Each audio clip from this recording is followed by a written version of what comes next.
So, today's topic is parable of talents, right? I think everybody knows when you say parable of talents.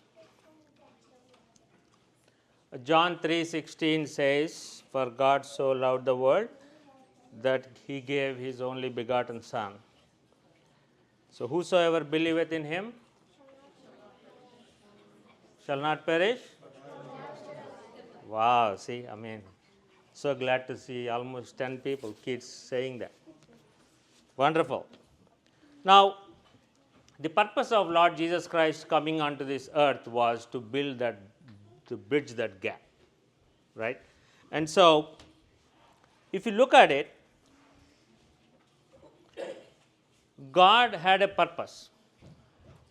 And for God to fulfill that, he had to send his own Son unto this earth.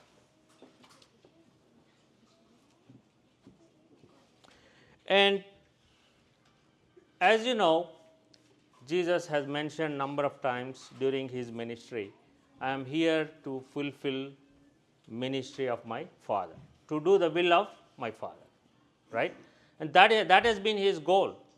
Not anything like, retaliating on somebody who is persecuting him, or having a lot of things, or like accumulating some things. No, if he wanted, he could have had a lot of stuff on this earth, right? He didn't have to be a poor person, a homeless person, going around from place to place. But his goal was always to do the will of his Father.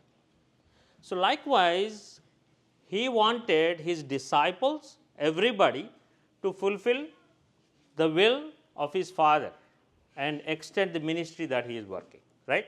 So that is still part of his ministry.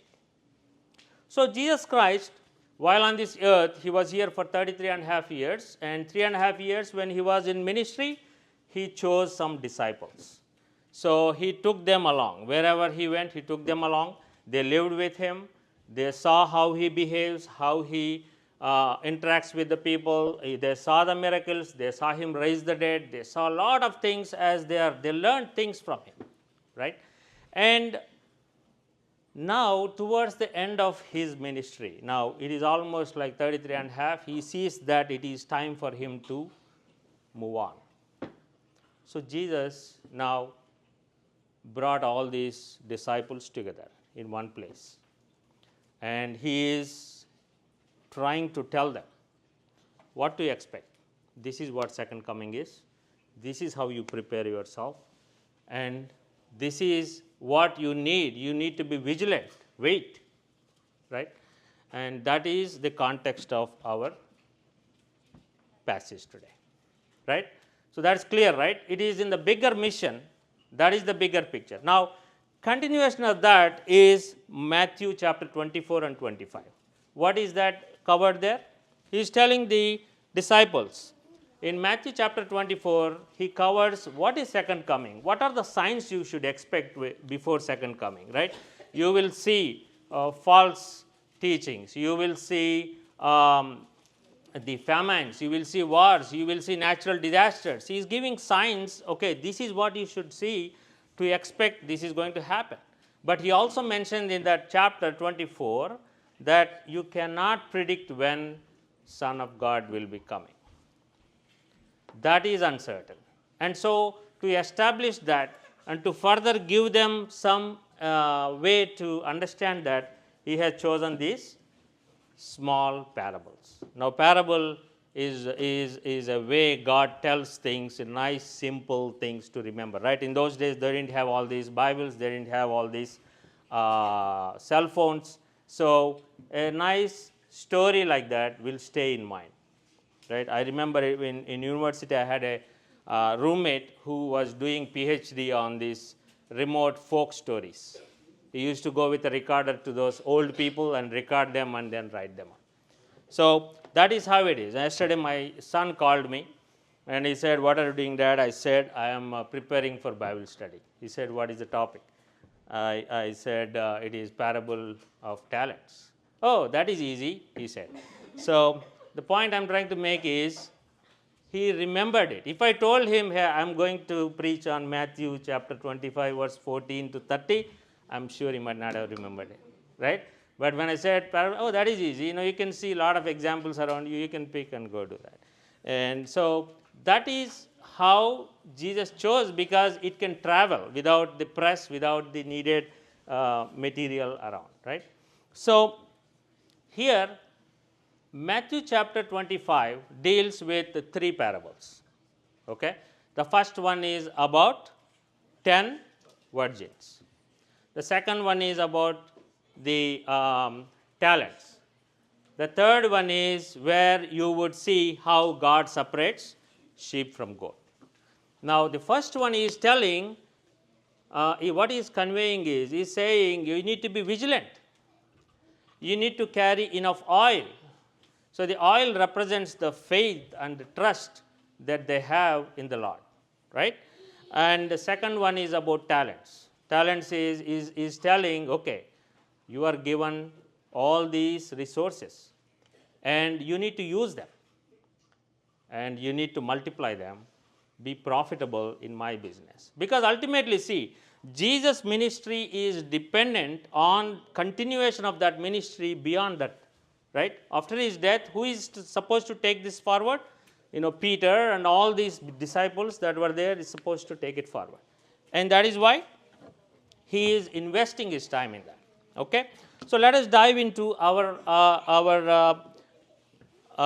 parable here. Now, it starts in chapter 25, verse 14.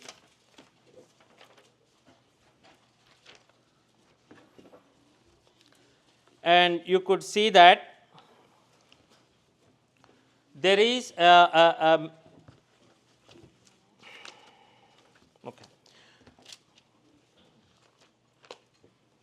Let me open that. Chapter 25, verse 14. It is like a man traveling to a far country who called his own servants and delivered his goods to them. Now, here you see a man going where? To a far country. In those days, if you are going to a neighboring country or a nearby place, you are talking about weeks and months.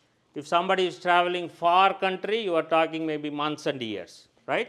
And so what did he do? He called his own servants and delivered his goods to them. So when he says his own servants, this master knows those servants by name. This master knows those servants, how they behave and what kind of nature of work they have, work ethic they have and all that stuff, right? And to one he gave 5 talents, to another he gave 2, and each according to his own ability. And immediately he went on a journey. Now you see here, he is talking about disproportionate distribution of resources. Okay? It's not like he is giving 1 for each and okay, go multiply it. Disproportionate. Now in life, we too, when we look around, we see some people are blessed and have a lot more talents, some people have less talents, and it is not. According to his own abilities, it says. We'll talk about abilities part later, right? So disproportionate in the sense, you could see Apostle Paul, for example, he has so many talents. He is a scholar, he is a good preacher, he is an evangelist, he is good at debating, he is a good orator, he is a tent maker, he is a mentor, so many things, right? And so for us to compare with others and feel bad about it is not what intention of God is. Now God's intention is to, he knows you, he knows your capability, he knows what is useful for that person in that particular situation, right? And that is why God is giving only what is needed for us. Now here we see when I say talents, talents mean it is not necessarily a capability alone, right? In the olden days, a talent was a unit of a monetary unit. Basically, it is a weight. When you say talent, you should say something like talent of silver, talent of gold, something like that, right? According to the commentaries, the talent also had different varying values. For example, a Greek talent was 57 lbs, a Roman talent was 71 lbs, Babylonian talent was 67 lbs. So if you look at that, um, it is a large sum. It is a good value, right? It is a large sum. If you say talent of gold, you are talking about multi-year earning, right? You just convert it. I was just calculating at today's rate, it came out to be like probably 1.75 million. Okay, and so it is a large amount. Okay, even if I see varying numbers, but at least 1 year earning to maybe 10 years earning. That is what talent is, right? And so God has distributed that. And now when you look around, you see some people are extremely talented, and some are given whatever is minimum. So God is a just God, and He is only going to look at what is given and proportionately expect it. Let us move on to the next words. And then at the end of verse 15, it says, and immediately he went on a journey. You see there? He did not have much time to prep them up. Okay, he did not have much time to prepare and say, okay, this is how you do, this is not much prep time there. He had to go urgently, so he left. And then who had received the 5 talents went in and traded with them and made another 5 talents. Okay, so immediately the person who got 5 talents started investing in that and went, because he knew, he saw the master doing the business, right? Just like the disciples here, they saw their master working and doing the ministry. They know what he does every day, and likewise here they know the master's business. So the person immediately invested and started working on it. Likewise, you see the next person who received 2 also is working on it and gained 2 more. Now let us say, if they are in business, right, they need to be worrying about the competition, they need to worry about the clients, they need to worry about the products, they need to worry about the interest rates, they need to worry about the economic environment around them, so many things. So they are already invested into it, and they are taking care of all this stuff. Now let us see the next verse. But the one who had received 1 went in and dug in the ground and hid his Lord's money. You see that? Now the last one, who got only 1 talent, he took that money and dug and put it in the ground. Now that is probably the safest thing he thought would be the case, right? Now look at it, right? If there is any place, digging somewhere on the earth and under the earth and keeping it is not the safest place. Now I grew up in villages, and I have seen, if it is a smaller amount, you keep it somewhere in the house, especially if it is mothers and grandmothers, they put in the pantry somewhere in some dabba. But if it is a larger amount, you would have a room, and within that some sort of iron locker, and then you open it, and then you have another key, and in that place you would keep it. But this person, in spite of its value, has kept it in earth. I believe the word earth mentioned there has some significance, and that is why God has included it here. That means he was possibly busy with earthly things, right? Now you get up in the morning, you are not going to office, you have no worry about business because you dug it and kept it down there. You are not worried about interest rates, business environment, competitors, collecting the money, revenue coming or not, nothing. It is cool, just like our teenagers say, I'm chilling, dad, right? It's like that. And it is more like somebody going on a cruise trip, right? That's what they do, eat, entertain, and sleep, and maybe take few pictures, like our people. So the point is, he is free. That is what he thought was safest thing to do. Sometimes we think like that too, right? We are very comfortable in our own comfort zone. We are believers, and for fear of persecution, for fear of being looked down upon, we don't go out and present gospel to people, right? And we just want to be, I'm good, I'm born again, I go to church, I contribute, I'm good in my comfort zone. I don't want to take that step out. You see, I think that is what it indicates. But the very purpose of us or that servant is to take that money as an investment and go beyond and be able to invest it, right? But that is not what we are seeing here. And that is something we need to examine ourselves too.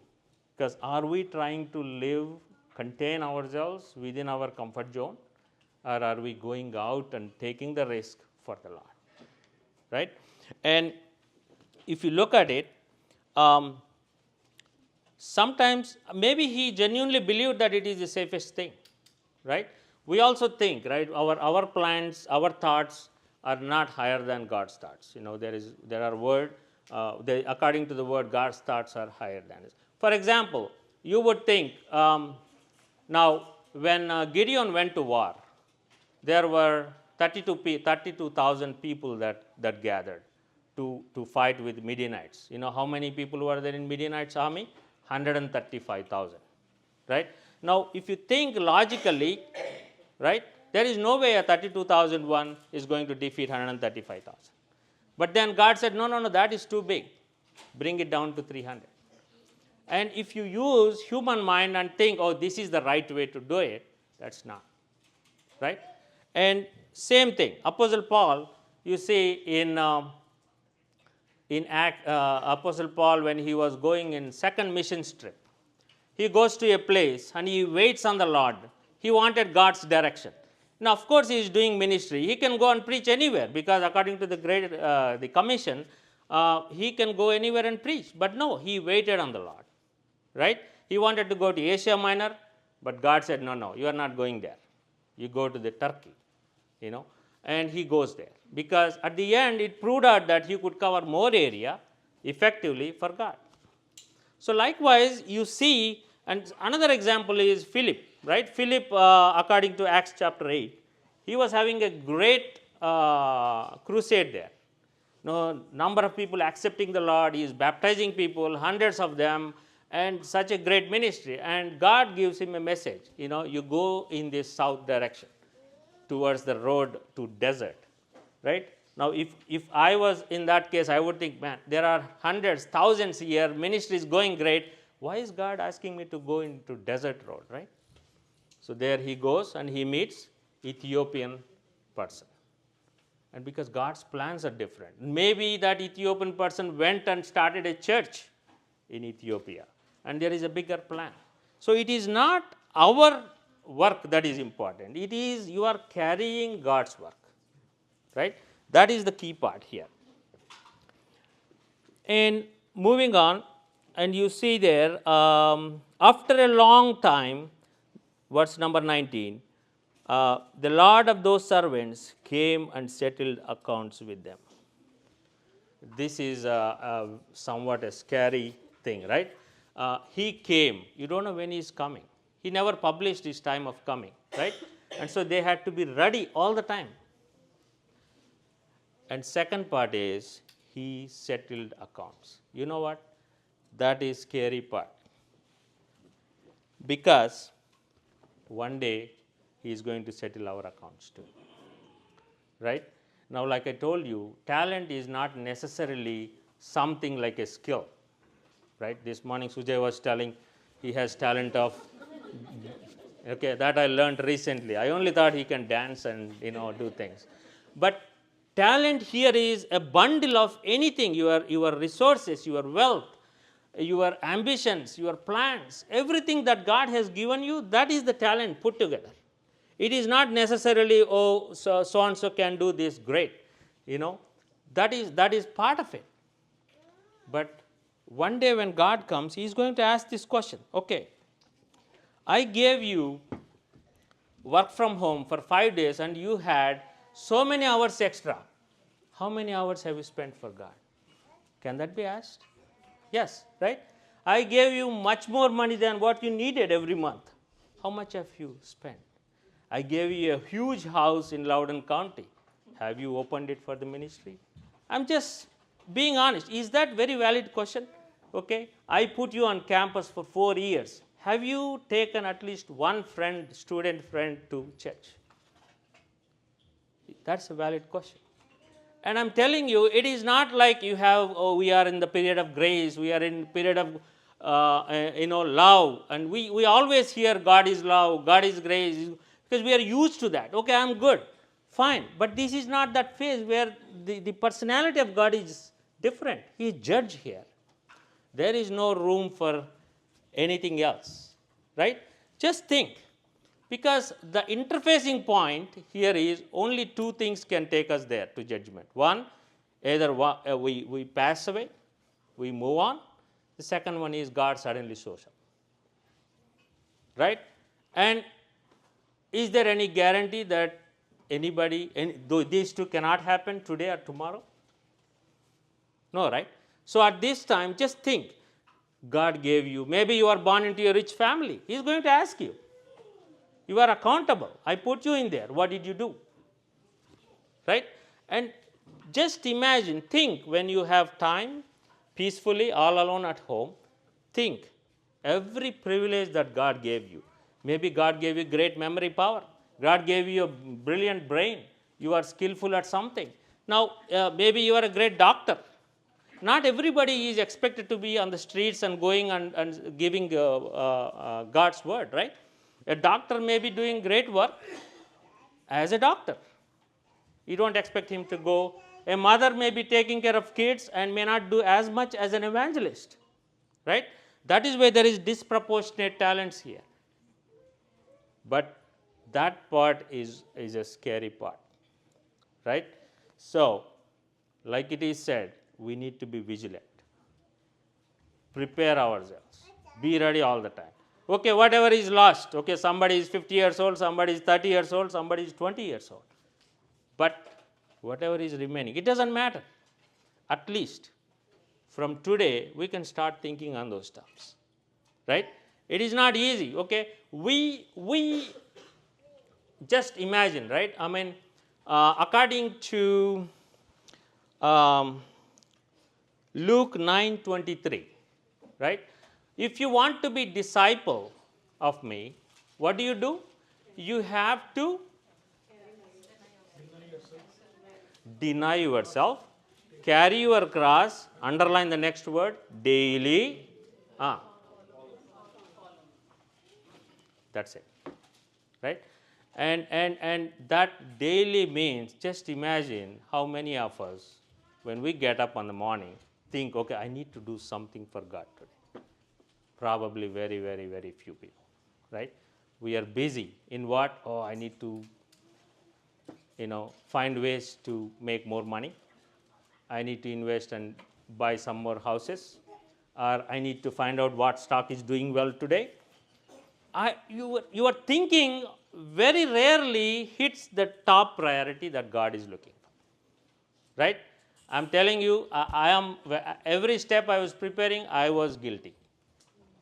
And so I put that disclaimer out, I'm guiltier than all of you before. But think on those terms, right? Am I really putting God first in everything I do? And if you are not, then God is going to question, right? Now, if you come back to this, verse 20. So, verse 20 and 21. What is happening is, the one who was given 5 talents came and brought other 5 talents, saying, Lord, you delivered me 5 talents. Look, I have gained 5 more talents besides them. So, what did the Lord say to him? Well done, good and faithful servant. You were faithful over few things. I will make you ruler over many things. Enter into the joy of the Lord. Then the next verse 22. He also who had received 2 talents came and said, Lord, you have delivered me 2 talents. And look, I have gained 2 more talents. Now you see 2 people here, right? Both 2 servants coming there and telling, okay, you gave me 5, I did 5 more. You gave me 2, I did 2 more. But the thing that we should note is, the compliment that came from the master was same for both of them. He did not say, okay, you did 5, excellent. You did 2, okay, good. I think you are okay. He didn't say that. He said the same thing, because God knows that you are given only limited resources and you are working off of it. So the expectation is less if your resources are less. Expectation is more if your resources are more. Right? And so in this year, if somebody is given more is expected. For example, we had John the Baptist. His goal was to make way for the Lord. He was living in wilderness, right? At the same time, you had Joseph Arimathea, who was a Sanhedrin member, a senator. His goal was different. He lived in palaces, probably, or in a noble residences, but his task was to negotiate to get Jesus' body out. His task was to give his tomb to Jesus Christ. And this is different. Now, when God judges those two people, it will be different, right? So, likewise, we need to identify what is our talent. Some of you may be having great talent of preaching, but if you are really not using it, you are going to be answerable for it, right? And the next one, if you see, he who received, then 24, then who received 1 talent said, Lord, I know that you are a hard man, reaping where you have not sown and gathering where you have not scattered seed. And I was afraid and went and hid your talent in the ground. Look, there you have what is yours. But his Lord answered and said, you wicked and lazy servant, you knew that I reap where I do not sow and gather where I have not scattered. So you ought to have deposited this money in the banks, and at my coming I would have received back my own interest. Now, this is the dangerous scenario we can be in, right? There is a talent given to you. Number one, there are 2 problems here. Number one, he came up with excuse. He also accused the master of his character. That means there is no excuse, because he was one of the 3 servants. He was living in the same household as the other 2 people living. He knew the master, because master, the first verse, 14th verse says, he called his own servants, right? That means he knows you by name. He can put picture to the name, right? Master knew him, but he did not know him. Remember?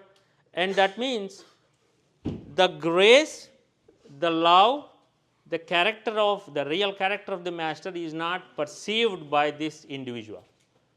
So you could see, right? I mean, when we ask kids and others, when we say, do you know Lord as your personal Savior? Yes or no? I think here is the answer, right? Now, God loved you. He gave you a share. He gave you a resource, everything. But he did not reciprocate it. And so what happened? Look at next verse. So, you ought to have deposited that money with bankers, and at my coming I would have received back the own. Therefore, take the talent from him and give it to the one who has 10 talents. Because the person who had 10 talents recognized it.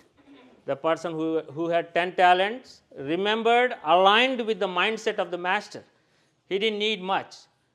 Sometimes you see, right, people when you work together for a long time, or even in relationship when you have spouses, you look at somebody, they don't have to say something, because they can figure out what is required, and that sort of communication. So even in our teams, we have people where we work with.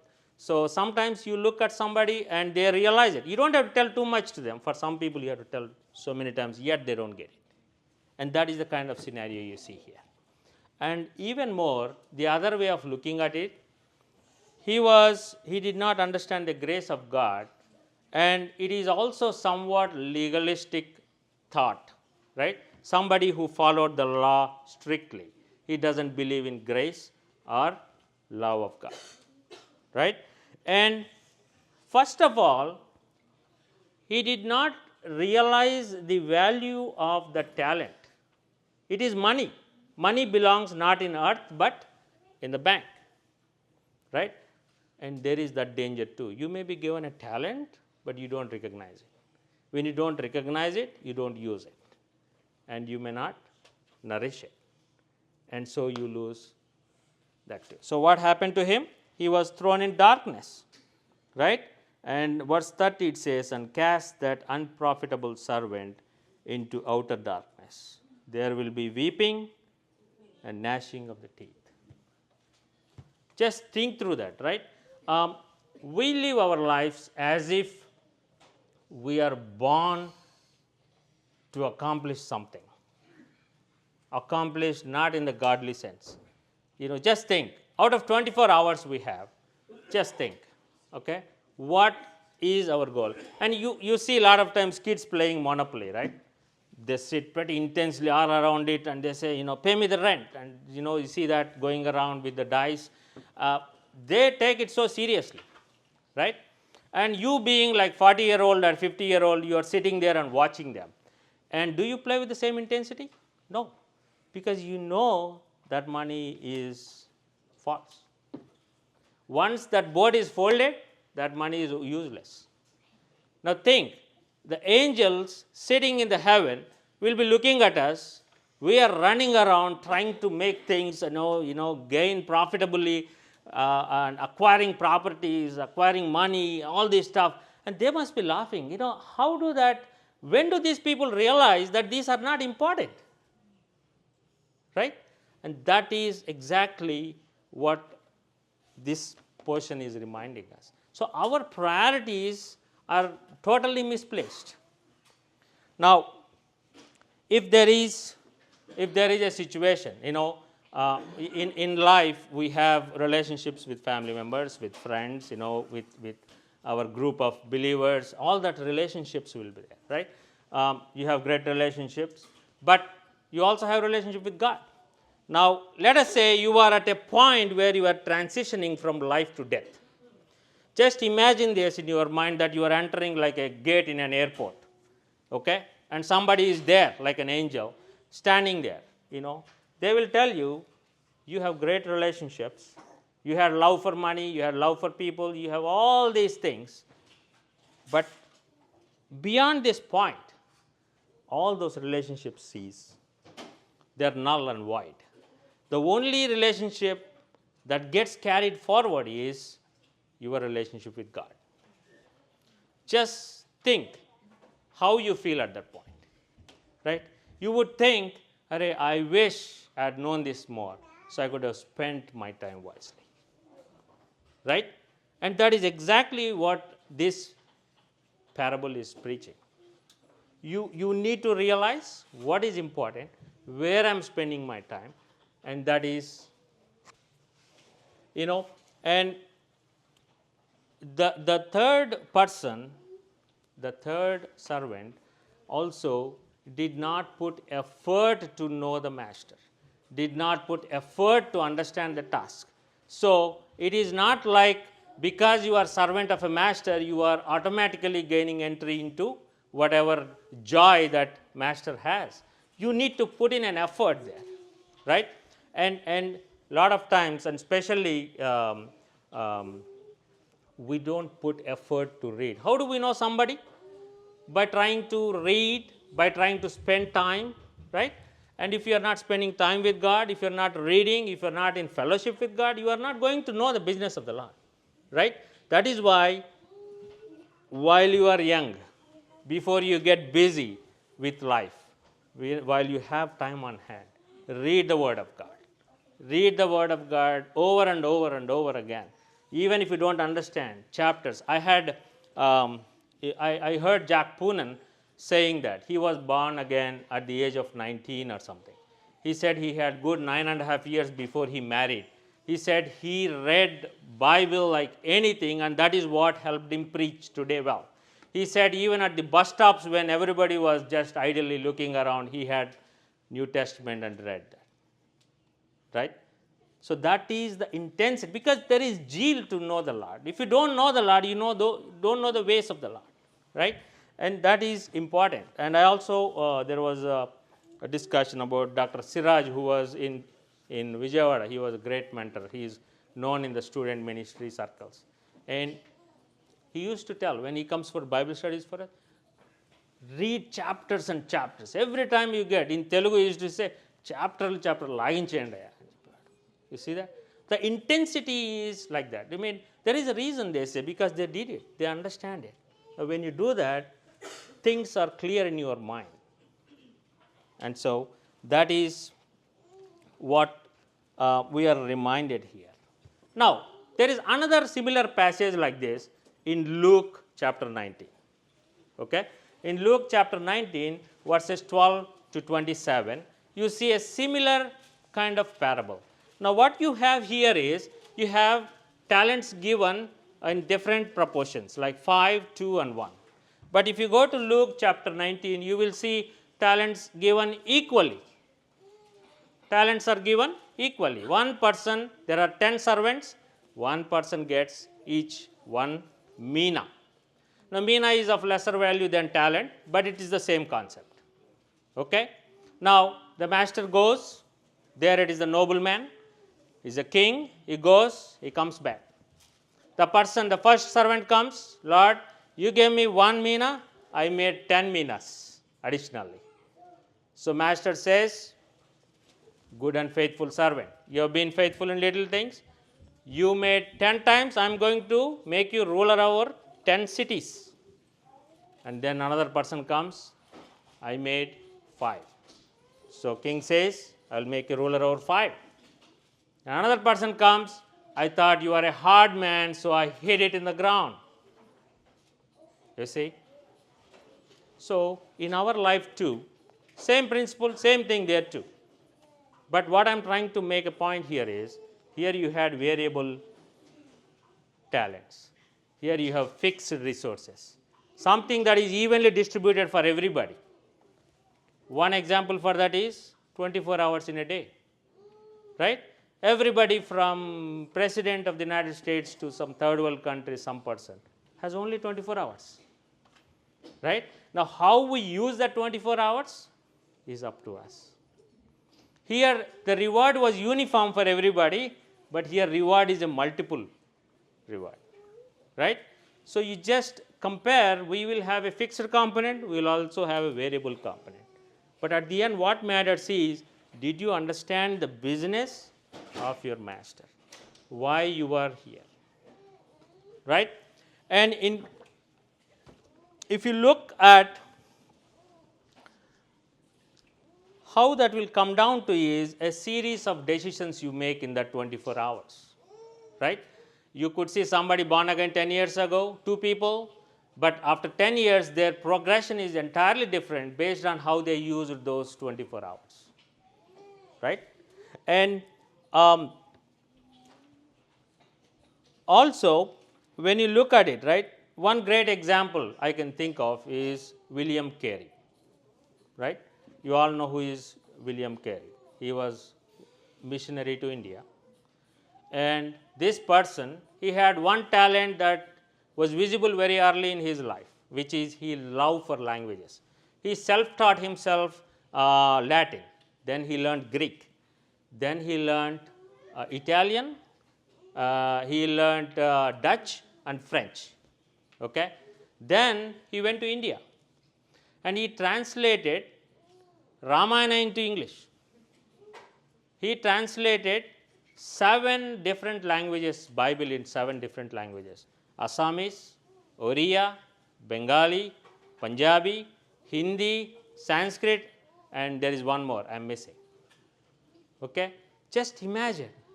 He spent time like everybody else. He had 24 hours in a day. In fact, when he had his printing press, the whole house came down, burnt down. It was written in one of the books that he knelt down and prayed that day that, Lord, I am thankful that I still have energy to redo this work. Think about that. In 40 years, he has accomplished so much. At the same time, you and I have. Right? And so, thinking in terms of God's business, then the whole world becomes irrelevant, right? And every day, if we can remind ourselves of that one thing, you know, um, that is what God is expecting us to do. In Mark 12:30 it says, you should love your God with all your soul, all your heart, all your strength, right? And when you look at it, let us take this example of the second parable, right? We are all given equal time, right? We are all given one mina. Okay. Now we are in February of 2025. Okay. And we have 10 more months. The first servant came and said, Lord, I did 10 times what you gave me. Okay. Let us challenge ourselves. 10 months, 10 people. Okay. Write down 10 people yourself and pray about them. You know, one person a month, at least share. And we have how many people in IFFC? Probably 100 people. And multiply by 10. Or at least like the second servant, take 5, pray about that, and do God's business. So what happens? At least we will reach 500 people. Right? So that is what is important. So some sort of alignment. Better to know it late than never. So this is the time for us to realize and realign and make that change so that we are all doing what our master intended to do. Right? So I think as I was reading, this is the very thought of this, looking into different perspective of God, is eye-opening. And I believe we all take that seriously and put it in practice. May God bless His word. Thank you.